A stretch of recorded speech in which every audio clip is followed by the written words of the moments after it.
New हम लोग unit हम लोग आज देखेंगे। ठीक है, ये यूनिट हम लोग का 6 यूनिट है। यूनिट 6 ऑप्टिक्स के बारे में हम लोग समझेंगे।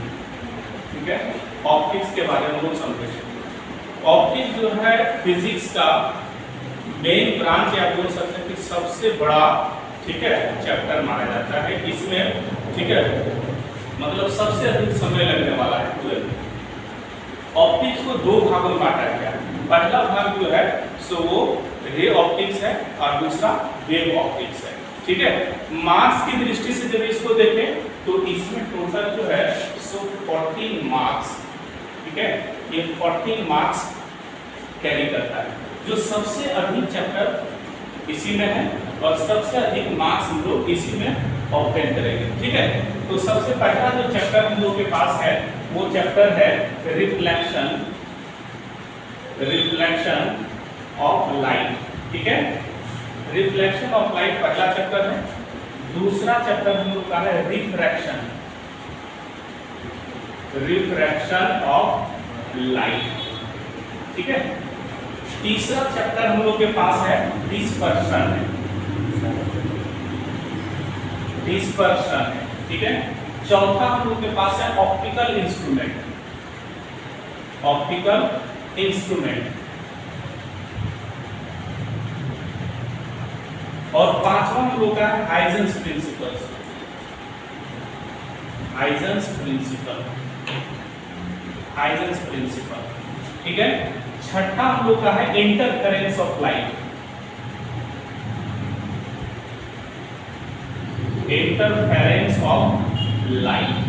ठीक है, सातवां हम लोग का है diffraction of light, diffraction of light. और आठवां हम लोग के पास है पोलराइजेशन ऑफ लाइट।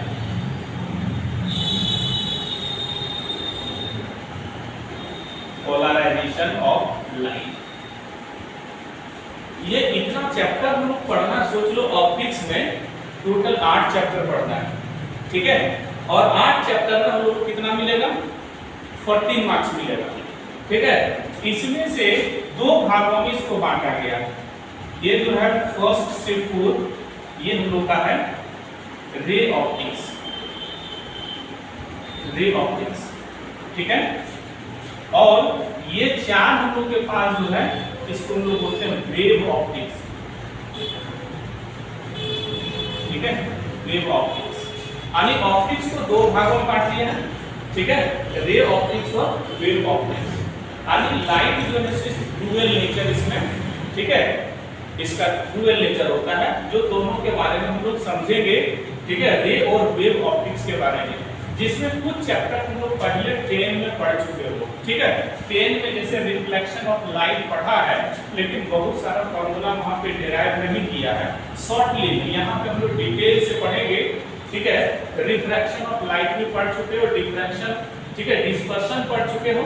ठीक है, यहाँ तक लगभग पढ़ चुके हैं, लेकिन डेरिवेशन नहीं पढ़े, सिर्फ डेफिनेशन वगैरह डिटेल में हम लोग टच किए हो क्लास 10 में। अब यहाँ पे हम लोग क्या करेंगे, टोटल डिटेल से लगभग सब फार्मूला है, सभी फार्मूला को हम लोग इसमें प्रूव करेंगे। बहुत सारा फार्मूला है, सभी फार्मूला को, ठीक है, इसमें प्रूव करेंगे। तो ये टोटल 8 चैप्टर है और काफी अधिक, ठीक है, इसमें समय भी लगेगा। लगभग कम से कम हम लोग का 60 क्लास, ठीक है, 60 क्लास कम से कम हम लोग का इसमें लगेगा। कम से कम 60 क्लास इतना चैप्टर में हम लोग का लग जाएगा, लगभग 2 महीना। ठीक है, डिटेल से हम लोग पढ़ेंगे और 100% 40 हम लोग का जो मार्क्स है वो ऑब्टेन हो जाएगा। एकदम 100% है कि 60 क्लास हम लोग यदि दे देते हैं तो कंफर्म है कि 14 में से 14 हम लोग को आ जाएगा। अब डिपेंड कर रहा है कि तुम लोग कितना स्कोर करोगे, इससे बाहर क्वेश्चन नहीं रहेगा, क्योंकि टोटल डिटेल हम लोग, ठीक है, प्रैक्टिकल के साथ ही हम लोग देखेंगे। इस चैप्टर में बढ़िया से पढ़ लेंगे। तो रिफ्लेक्शन ऑफ लाइट हम लोग क्या है, तो सिंपल हम लोग वहां समझते थे क्या कि बाउंसिंग बैक ऑफ लाइट को हम लोग रिफ्लेक्शन ऑफ लाइट करते हैं। यही कहते हैं ना, जब कोई लाइट बाउंस करता है उसी को रिफ्लेक्शन ऑफ लाइट करते हैं हम लोग। ठीक है, तो ये जो चैप्टर हम लोग का आ रहा है, ठीक है, चैप्टर 1 हम लोग का है वो है रिफ्लेक्शन, रिफ्लेक्शन ऑफ लाइट है। ये रिफ्लेक्शन ऑफ लाइट का पहला क्वेश्चन अराइज होता है कि रिफ्लेक्शन ऑफ लाइट क्या है और इसका लॉज ऑफ रिफ्लेक्शन क्या है। ठीक है, तो रिफ्लेक्शन ऑफ लाइट हम लोग ऐसा समझ लेते हैं क्या कि मान लेते हैं कोई रिफ्लेक्टिंग सरफेस हम लोग ले, ठीक है, तो रिफ्लेक्टिंग सरफेस कैसा हो सकता है, प्लेन भी हो सकता है, कर्व भी हो सकता है, दोनों तरह से हो सकता है। ठीक है, तो हम क्या किए कि x y एक रिफ्लेक्टिंग सरफेस है, एक साइड को इसको कलर कर देते हैं। ठीक है, कलर का मतलब ये हो गया कि एक साइड जो है, ठीक है, मतलब लाइट जब ऊपर से सपोज दैट यहाँ से लाइट पड़ेगा तो लाइट एक फेस से दूसरे में इधर नहीं पार करेगा। ठीक है, ये बाउंस कर जाएगा। ठीक है, तो मान लीजिए क्या कि सपोज दैट कोई एक लाइट ऐसे आया, इंसिडेंट किया। ठीक है, मान लीजिए कोई एक लाइट ऐसा आया, इस इंसिडेंट किया, किसके ऊपर, इस रिफ्लेक्टिंग सरफेस के ऊपर। इसका नाम हम लोग कहते हैं रिफ्लेक्टिंग। ठीक है, रिफ्लेक्टिंग सरफेस हम लोग इसको कहते हैं, इसको रिफ्लेक्टिंग सरफेस कहते हैं। और जब यह इंसिडेंट किया तो क्या करता है, यह लाइट बाउंस करता है, उसी मीडियम में करता है। ठीक है, जिस एंगल के साथ पड़ता है, तो ये मान लेते हैं ये लाइट क्या किया, बाउंस कर दिया, रिफ्लेक्ट कर दिया। ठीक है, मतलब इसको हम लोग बोलेंगे इंसिडेंट, इंसिडेंट रे इसको हम लोग बोलेंगे। ठीक है, और इसको हम लोग बोलेंगे रिफ्लेक्टेड। ठीक है, इसको हम लोग बोलेंगे रिफ्लेक्टेड, रिफ्लेक्टेड रे हम लोग बोलेंगे। ठीक है, रिफ्लेक्टेड रे। बीच में हम लोग, ठीक है, एक लाइन देंगे जिसको हम लोग नॉर्मल हम लोग बोलते हैं। ठीक है, इसको हम लोग बोलेंगे नॉर्मल, नॉर्मल बोलेंगे। ये नॉर्मल और इंसिडेंट, जो लाइट इंसिडेंट किया, ठीक है, दोनों के साथ जो एंगल बनेगा उसको एंगल ऑफ इंसिडेंस कहते हैं, और आई से इसको डिनोट करते हैं। इसको हम लोग बोलेंगे एंगल ऑफ इंसिडेंस। ठीक है, और यहाँ पे जो एंगल बनेगा उसको R से रिप्रेजेंट करते हैं, इसको बोलते हैं एंगल ऑफ रिफ्लेक्शन। ठीक है, angle of reflection, angle of reflection. ठीक है, तो यहां से देखो तो ये इंसिडेंट रे, रिफ्लेक्टेड रे और नॉर्मल तीनों एक ही पॉइंट पे है। ठीक है, एक ही पॉइंट पे है। और यहां दूसरा कंडीशन ये भी देख रहे हैं कि ये जो एंगल बन रहा I और यहाँ पे जो एंगल R बन रहा है, एंगल ऑफ इंसिडेंस और एंगल ऑफ रिफ्लेक्शन, यदि ये दोनों बराबर होगा, ठीक है, तो ये कंडीशन लॉस ऑफ रिफ्लेक्शन के नाम से जाना जाता है, जो 10 में तुम पढ़े हो, लॉस ऑफ रिफ्लेक्शन। इसका मुख्य दो लॉ है। पहला लॉ ये होता है कि इंसिडेंट रे, रिफ्लेक्टेड रे और नॉर्मल एक ही पॉइंट, एक ही सतह पे लाई करता है। दूसरा ये है कि एंगल ऑफ इंसिडेंस और एंगल ऑफ रिफ्लेक्शन ये आपस में क्या होगा, बराबर होगा। ये होगा मतलब हम लोग यहाँ से यदि इसको नेमिंग करते हैं O, इसको करते हैं A, यहाँ करते हैं B, ये करते हैं N, तो OAN एंगल यदि हम लोग देखेंगे OAN जो होगा वो क्या होगा, बराबर होगा, किसके बराबर होगा, NAB, एंगल NAB, यानी एंगल I जो होगा सो एंगल R के बराबर होगा। ये हम लोग 10 में पढ़े थे। ठीक है, लेकिन 12 में हम लोग इसको प्रूव करेंगे। ठीक है, क्लास 12 में हम लोग इसको प्रूव करेंगे, एंगल ऑफ इंसिडेंस और एंगल ऑफ रिफ्लेक्शन आपस में बराबर होगा। ये कैसे होगा, किस अनुसार से ये होगा, इसको हम लोग प्रूव करना है। ठीक है, तो प्रूव करके भी हम लोग इसको देखेंगे। तो सबसे पहले हम लोग इसमें इसका डेफिनेशन मान लेते, क्वेश्चन ऐसे देगा रिफ्लेक्शन ऑफ लाइट क्या है, तो बोलेंगे बाउंसिंग बैक ऑफ लाइट, ठीक है, in the same medium when incident ray falls on the reflecting surface, it has two laws। इसमें दो लॉ होता है। पहला लॉ होता है incident ray, reflected ray, normal एक ही पॉइंट पे लाई करेगा, और दूसरा angle of incidence and angle of reflection क्या होगा, बराबर होगा, इक्वल होगा। ठीक है, तो इस चैप्टर से हम लोग इसको समझने की कोशिश करेंगे। अब मान लेते हैं हम लोग इसको प्रैक्टिकल हम लोग यदि देखना है कि मान लीजिए जैसे घर में हम लोग यूज करते हैं, ठीक है, मिरर घर में यूज करते हैं, कौन सा मिरर होता है, प्लेन होता है। ठीक है, प्लेन मिरर होता है। लेकिन हम लोग प्लेन मिरर के भी बारे में हम लोग समझेंगे और दूसरा हम लोग समझेंगे क्या कि जब कोई ठीक है उस मिरर को यानी कि जैसे उसका दो भागों में बांटा है, जैसे जो स्फेरिकल मिरर है, स्फेरिकल मिरर को दो भागों में, एक कॉनकेव और दूसरा कॉन्वेक्स है। ठीक है, तो हम लोग देखेंगे क्या कि जैसे ठीक है ये हम लोग के पास क्या है, इसको हम लोग बोलेंगे प्लेन मिरर। ठीक है, घर में हम लोग यूज करते हैं। तो प्लेन मिरर में क्या होता है कि देखो एक साइड जो है ये साइड में क्या कलर किया हुआ है। ठीक है, कलर यानी ये जो डॉटेड हम लोग यहाँ दिखाए हैं, ये डॉटेड दिखाएं से ये कलर वाला भाग है। ठीक है, और ऊपर वाला फेस है देखो ये है। ठीक है, तो इस फेस पे हम लोग क्या करेंगे कि जब यहाँ पे लाइट पड़ेगा तो लाइट पड़ने के बाद क्या करेगा, ये बाउंस करेगा। जैसे क्या है कि मान लिए हम लोग कि हम लोग के पास एक लाइट है। ठीक है, ये लाइट है, इस लाइट को हम लोग मान लीजिए जितना एंगल के साथ हम लोग इंसिडेंट करेंगे। ठीक है, तो मान लेते हैं इंसिडेंट किए। ठीक है, वो क्या कर रहा है, रिफ्लेक्टर। जैसे हम लोग इसको लाइट को मारेंगे, जिस एंगल के साथ वो मारोगे लाइट ये रिफ्लेक्ट करेगा।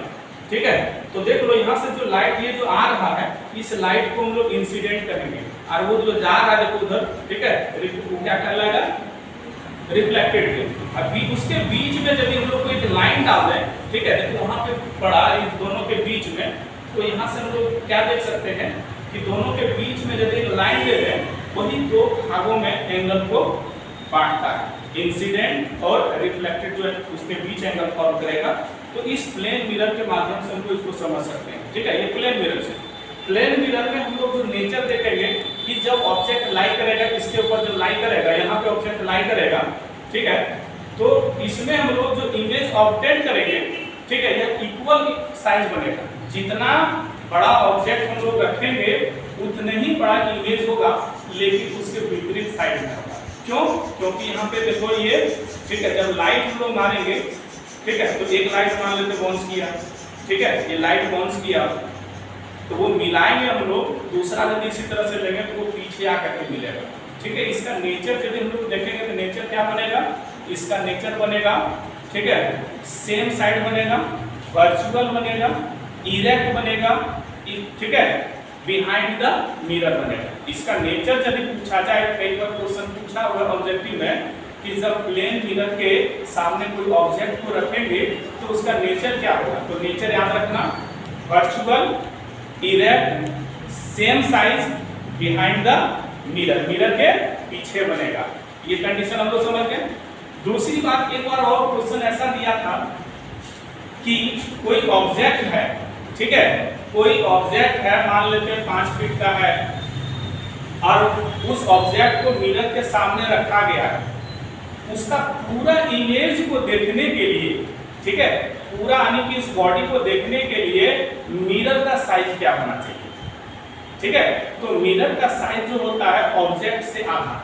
याद रखना कि यदि 5 फीट का ऑब्जेक्ट है तो 2.5 फीट का हम लोग यदि मिरर उसके सामने रख देंगे तो उस बॉडी, टोटल बॉडी को हम लोग देख सकते हैं। ठीक है, ये कई बार क्वेश्चन पूछा हुआ है। ठीक है, तो इसको भी हम लोग थोड़ा सा देखेंगे, इसका नेचर हम लोग समझेंगे। तो ये हम लोग के पास क्या है, इसको क्या बोलेंगे हम लोग, प्लेन मिरर बोलेंगे। घर में जो यूज करते हैं इसको हम लोग प्लेन मिरर यूज करेंगे। अब इसमें से हम लोग कैटेगराइज को हम लोग समझेंगे स्फेरिकल के बारे में। स्फेरिकल मतलब क्या हो गया कि एक मिरर जो, ठीक है, एक स्फेयर का निर्माण कर सकता है, वैसा मिरर जो स्फेयर का निर्माण कर सकता है। जैसे हम लोग इसको देखेंगे, यह हम लोग के पास एक मिरर है, मिरर का पार्ट्स है, या ऐसा समझ लें जो स्फेरिकल मिरर है, तो स्फेरिकल मिरर को 2 भागों में बांटा गया। ठीक है, एक कॉन्केव है, दूसरा कॉन्वेक्स है। यानी स्फेरिकल मिरर जो है हम लोग ऐसा समझ लें, स्फेरिकल मिरर, स्फेरिकल मिरर, ठीक है, इसको 2 भागों में बांटा गया। एक, ठीक है, कॉन्केव स्फेरिकल, स्फेरिकल मिरर, और ये कॉन्वेक्स, कॉन्वेक्स स्फेरिकल मिरर। ठीक है, कॉन्केव और कॉन्वेक्स 2 भागों में हम लोग के पास ये बांटा गया। अब उसको पहचानेंगे कैसे? ठीक है, जब कोई स्फेरिकल जो फॉर्म है उसको 2 भागों में बांटा है, तो उसको पहचानेंगे कैसे? पहचानने का तरीका, यदि, ठीक है, जिधर धंसा हुआ भाग है, ठीक है, धंसा हुआ कहने मकसद क्या है, जो रिफ्लेक्टिंग पोर्शन यदि अंदर की ओर होगा, रिफ्लेक्टिव पोर्शन ये चमका हुआ भाग जो है अंदर की ओर होगा, जिधर सेंटर है, जिधर रेडियस हम लोग लेते हैं, ठीक है, तो उसको हम लोग बोलेंगे कनकेव। बाहर में उसका कलर होगा, यानी ऑब्जेक्ट अंदर लाई करेगा, ठीक है। जैसे हम लोग देख लो, हम लोग के पास है, हम लोग के पास ये कनकेव है, कनकेव में देखो ये थोड़ा अंदर धंसा हुआ भाग है, अंदर धंसा हुआ भाग है, ठीक है, और बाहर देखो कलर किया हुआ है, यानी इधर जिधर कलर रहेगा उधर ऑब्जेक्ट नहीं रहेगा। सिंपल सा बात है, जिधर कलर रहेगा उधर ऑब्जेक्ट नहीं रहेगा, तो ऑब्जेक्ट किधर रहेगा, ये साइड में रहेगा, ऑब्जेक्ट इधर रहेगा, ठीक है। जब ऑब्जेक्ट इधर रहेगा, ठीक है, अब इसको हम लोग देखो, यदि आगे इसको बढ़ा ऐसा कर दिया जाए एक स्फीयर का निर्माण करने का, क्योंकि स्फीयर का ही ये कटा हुआ भाग, ठीक है। तो यहाँ से हम लोग देखेंगे बीच वाला जो पोजीशन होता है उसको पोल कहते हैं, बीच में जो पोजीशन होता है, ठीक है, इसका यूज करेंगे, इसको पोल करेंगे, ठीक है। और ये यहाँ से यहाँ जो लाइन ज्वाइनिंग करेगा इसको हम लोग एपर्चर कहते हैं, ठीक है, एपर्चर। जैसे हम लोग ऐसा समझ लें कि ये जो देखो यहाँ बीच में देखो स्पेस रहता है, पूरा देखो नहीं सट रहा ना, मतलब क्या है, नीचे डेंस है कि नहीं, नीचे डेंस है, देख लो। तो मतलब क्या है कि ये और ये पॉइंट जो ज्वाइन कर रहा है इसको हम लोग एपर्चर कहेंगे, एपर्चर, APERTUR, ठीक है, एपर्चर यहाँ से यहाँ कहेंगे। और अंदर जो भाग होगा ऐसे फॉर्म करेंगे, ठीक है। तो ये अंदर वाला भाग इधर होगा हम लोग का सेंटर ऑफ कर्वेचर, इसके बीच में होगा फोकस होगा, ठीक है। जो पर्टिकुलर रूप से हम लोग देखेंगे, प्रैक्टिकल भी हम लोग देखेंगे इस चीज को कि मैक्सिमम लाइट कहाँ से पास करता है, ठीक है।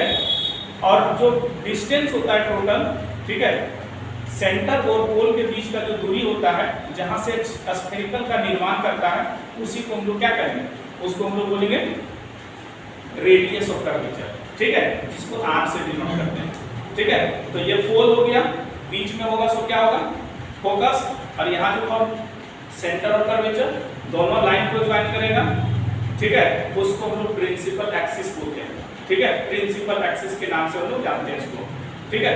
अब ये हम लोग कनकेव हो गया, सेम उसी प्रकार से हम लोग, ठीक है, दूसरा हम लोग यदि लेते हैं, ये कॉन्वेक्स हम लोग के पास है। तो कॉन्वेक्स में क्या है कि कॉन्वेक्स में देखो, अब उलट करके देखो, जो डेंस वाला भाग है, देखो ऐसा समझ लो, ये डेंस वाला जो भाग है इसमें क्या है कि अंदर जो है, ठीक है, कलर किया हुआ है, तो जिधर कलर आता है उधर ऑब्जेक्ट को नहीं रखेंगे, ऑब्जेक्ट रहेगा ये साइड, ठीक है। लेकिन सेंटर ऑफ कर्वेचर वगैरह किधर होगा, अंदर होगा, इसके पीछे होगा, ऐसा नहीं कि इधर हो जाएगा, ठीक है। सेंटर ऑफ कर्वेचर होगा, रेडियस जो इसका होगा, रेडियस ऑफ कर्वेचर होगा, फोकस होगा, सब अंदर ये साइड में होगा, लेकिन ऑब्जेक्ट जो होगा उसमें इधर लाई करेगा, बाहर लाई करेगा, इसमें बाहर लाई करेगा। और इसमें याद रखना कि जब कॉन्वेक्स का हम लोग प्रयोग करेंगे, इसमें जो इमेज का फॉर्मेशन होगा यह हमेशा वर्चुअल बनाएगा, ठीक है, यह वर्चुअल बनाएगा, इरेक्ट होगा और ऑब्जेक्ट से छोटा होगा, ये हमेशा ऐसा बनाएगा, ठीक है। इसमें दो जगह ऑब्जेक्ट हम लोग रख सकते हैं, इंफिनिटी पे, एक बियॉन्ड में रख सकते हैं, इसका दो केस इसका आएगा, जबकि कॉन्केव में 6 केस होता है, ठीक है। उसमें हम लोग रियल, इन्वर्टेड जो इमेज फॉर्म करेगा, दूसरा भी इसमें इमेज ऐसा वर्चुअल भी इमेज करेगा, उसका केस हम लोग देखेंगे, ठीक है। तो ये हम लोग का ऑब्जर्वेशन हो गया, ठीक है।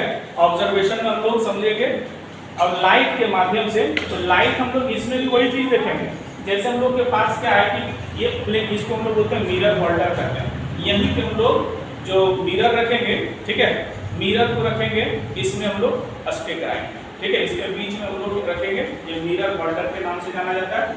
हम लोग इसको अच्छा से फिक्स कर देंगे, फिक्स करने के बाद क्या होगा कि जब कोई ऑब्जेक्ट हो, वैसे तो प्रैक्टिकल के लिए ऑप्टिकल बेंच का प्रयोग करेंगे, ठीक है। ऑप्टिकल बेंच से क्या होगा कि हम लोग उसका स्केल दिया रहता है और लेवलिंग करने में बढ़िया होगा, इसमें लेवलिंग हम लोग अच्छा से नहीं कर सकते, ठीक है। इसके लिए सिर्फ लिटिल बिट हम लोग ऑब्जर्वेशन के लिए ठीक है, लेकिन हम लोग फॉर्मेशन ऑफ इमेज यदि निकालना हो, नेचर निकालना हो, तो ऑप्टिकल बेंच का प्रयोग हम लोग करेंगे, ठीक है। तो यहाँ से हम लोग क्या करेंगे, इसमें हम लोग मान लेते हैं नॉर्मली हम लोग जैसे निकालना ऑब्जेक्ट रखना है कि इंफिनिटी पे रखेंगे, ठीक है, धीरे धीरे नजदीक लाएंगे, तो इसमें कैसा हम लोग का फॉर्मेशन ऑफ इमेज होगा, ठीक है। तो हम लोग लाइट का जो फॉर्मेशन हम लोग देखें क्या कि कनकेव या कन्वेक्स दोनों में से, ठीक है। लाइट को जब हम लोग मारेंगे, ठीक है, तो लाइट मान लेते हैं, देखो ये हम लोग के पास लाइट है, ठीक है, लाइट को देखो मारे, जिस जैसे मारा उसी डायरेक्शन में वो क्या कर रहा है, बाउंस कर रहा है, जैसे हम लोग ये करेंगे ये बाउंस कर रहा है, लेकिन धीरे धीरे इसको हम लोग एंगल को जितना बेंड करेंगे तो रिफ्लेक्शन नॉर्मल के साथ भी उसी तरह से फॉर्म करेगा। ठीक है, ऐसे बन रहा है हम लोग के पास अलग लाइट आ रहा है। ठीक है, ऐसा फॉर्म करेगा, ये हम लोग का कॉन्वेक्स है। उसी प्रकार से कॉनकेव में हम लोग यदि लेते हैं तो कॉनकेव में भी, ठीक है, ये कॉनकेव है, कॉनकेव में थोड़ा सा कलर इसका ये है। ठीक है, तो इसमें क्या है कि हम लोग लाइट को इंफिनिटी पे रखेंगे, पहला कैसे इंफिनिटी पे लेकर के चलेंगे, इसको थोड़ा बैलेंस करना पड़ेगा। ठीक है, बैलेंस करेंगे हम लोग ऑप्टिकल बेंच के माध्यम से। तो जैसे जैसे नजदीक आएंगे, जैसे जैसे नजदीक हम लोग लाएंगे, तो नजदीक लाने से क्या होगा, ठीक है, देखेंगे क्या कि जो नेचर है ऑब्जेक्ट का वो चेंज होगा। क्या होगा, तो डिपेंड कर रहा है कितना किस जगह पे ऑब्जेक्ट रख रहे हैं, इंफिनिटी पे रख रहे हैं तो हमेशा ये डिग्रीज बनेगा, पॉइंटिंग साइज बनेगा, फोकस पे इमेज बनेगा। ठीक है, यदि कोई लाइट को हम लोग इंफिनिटी से यानी कि सी के बगल में रख दिया जाए तो थोड़ा सा ऑब्जेक्ट छोटा बनेगा। ठीक है, और यह इमेज जो बनेगा सो कहाँ बनेगा, सी और एफ के बीच में इमेज फॉर्म करेगा।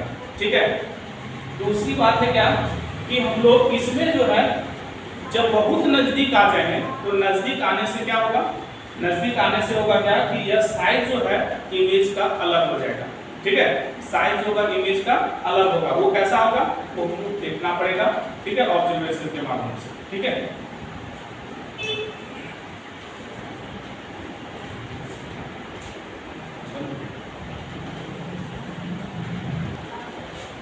तो हम लोग इसमें समझ गए कि ठीक है रिफ्लेक्शन ऑफ लाइट के बारे में लोग समझ गए, इसमें दिक्कत नहीं होना चाहिए। तो 10 का ही टॉपिक है तुम्हारा। ठीक है, 10 का टॉपिक है, मतलब ये चैप्टर, ये 2-3 चैप्टर जो है मतलब डेफिनेशन लगभग तुम्हारा 10 से ही कोइंसाइड कर जाएगा, कुछ नहीं करेगा लेकिन मैक्सिमम कोइंसाइड कर जाएगा। इसमें डेरिवेशन, लेकिन इसमें बहुत ज़्यादा डेरिवेशन, सेकंड चैप्टर में डेरिवेशन लॉन्ग डेरिवेशन है, तो 5 नंबर का डेरिवेशन यहाँ से लोग का ठीक है आ सकता है और आता ही है हर एक साल लगभग। हम लोग जब देखेंगे क्वेश्चन बैंक में तो यहाँ से बहुत सारा क्वेश्चन एक किया गया। ठीक है, तो ये टोटल हम लोग के पास है 8 चैप्टर। ठीक है, इसमें से जो अधिक समय हम लोग का लगेगा वो रिफ्लेक्शन ऑफ लाइट इसमें लगेगा। ठीक है, ये ऑप्टिकल इंस्ट्रूमेंट, ये इंटरफेरेंस और डिफ्रैक्शन, यहाँ से भी इन लोगों का लॉन्ग क्वेश्चन पकड़ाएगा। 5 नंबर ये जो देगा इसे देगा। पोलराइजेशन ऑफ लाइट जो है, ठीक है, इसमें हम लोग का छोटा क्वेश्चन देगा, डेफिनेशन वगैरह रहता है, इसमें भी देता है, बहुत कम क्वेश्चन रहता है, लेकिन मैक्सिमम क्वेश्चन हम लोग इससे ज़्यादा रहेगा। ठीक है, हाइजेंस प्रिंसिपल से बहुत सारा क्वेश्चन दिया है, हाइजेंस प्रिंसिपल लिखने के लिए 2 मार्क्स मिस कर देता है। ठीक है, इंटरफेरेंस और डिफ्रैक्शन इसमें लॉन्ग क्वेश्चन देता है। ठीक है, ये हम लोग से किसी में ग्रेजुएशन में पढ़ना है, ऑप्टिक्स को अच्छा से कर लोगे, यदि मान लेते सब्सिडरी है या ऑनर्स पेपर है, कुछ भी रखो तो काफ़ी ठीक है वहाँ पे इजी लगेगा, और नहीं तो क्या होगा कि वहाँ पे हार्ड लगेगा। इसलिए हम डिटेल से इसको पढ़ लेंगे हम लोग। तो पहला हम लोग ठीक है रिफ्लेक्शन ऑफ लाइट इसको डिफाइन कर लेंगे। ठीक है, तो रिफ्लेक्शन ऑफ लाइट को डिफाइन करेंगे।